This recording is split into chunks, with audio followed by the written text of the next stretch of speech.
நம்ம எல்லாருமே கத்துக்க வேண்டிய ஒரு பாடம் இந்த ரிதன்யா கேஸ்ல இருக்குதுங்க. அது என்னதுன்னா, நம்மளை சார்ந்து இருக்கிறவங்களுக்கு நாம கொடுக்க வேண்டிய மாரல் சப்போர்ட்டுங்க.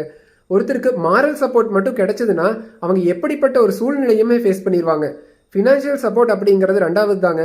ஒரு ஆளுக்கு மிக முக்கியமா தேவைப்படக்கூடியதே இந்த மாரல் சப்போர்ட் தாங்க. ரிதன்யா பேசின ஆடியோவை எல்லாரும் கேட்டிருப்பீங்க. அதுல ஒரே ஒரு விஷயத்தை மட்டும் யோசிச்சு பாருங்க. அந்த பொண்ணு ஒரு இடத்துல சொல்லியிருக்கோங்க, என்னோட பிரச்சனையை நான் சொன்னேன், அதை புரிஞ்சுக்கிறதுக்கு இங்க யாருமே தயாரா இல்லை அப்படின்னு.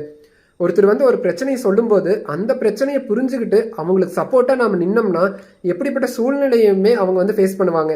அதை விட்டுட்டு இப்படித்தான் பிரச்சனை இருக்கும், இன்னும் நிறைய பார்க்க போற, இதுக்கே இப்படி சொன்னா எப்படின்னு சொல்லி அவங்கள வந்து மேல மேல நம்ம வந்து காயப்படுத்தக்கூடாதுங்க. அப்படியெல்லாம் பண்ணாதாங்க இப்படிப்பட்ட ஒரு சம்பவம் வந்து நடக்குதுங்க. அதனால நம்மளை சார்ந்து இருக்கிறவங்க நம்ம கிட்ட வந்து ஏதாவது ஒரு பிரச்சனை சொன்னாங்கன்னா அதை புரிஞ்சுக்கிட்டு அவங்களுக்கு வந்து சப்போர்ட்டா இருக்கணுமே தவிர திரும்பவும் அந்த பிரச்சனைக்குள்ளேயே அவங்கள பிடிச்சி தள்ளக்கூடாதுங்க. இதை வந்து எல்லாருமே கண்டிப்பா கத்துக்கோணுங்க. நானாகட்டும் நீங்களாகட்டும் எல்லாருமே வந்து நம்மளை சார்ந்து இருக்கிறவங்க நம்ம கிட்ட வந்து ஒரு பிரச்சனை சொல்றாங்க அப்படின்னா அந்த பிரச்சனைக்கு தீர்வு நம்மளால கொடுக்க முடியணுங்க. அப்படி இல்லைன்னா அதுக்கு வந்து அவங்களுக்கு சப்போர்ட்டா நிக்கணும். நம்ம சப்போர்ட்டா நின்னாவே அதை வந்து அவங்க தைரியமா ஃபேஸ் பண்ணிடுவாங்க. இதை வந்து எல்லாருமே கத்துக்கோங்க. உங்களை சார்ந்து இருக்கிறவங்களுக்கு எந்த பிரச்சனையா இருந்தாலும் நீங்க வந்து அவங்களுக்கு சப்போர்ட்டா நில்லுங்க.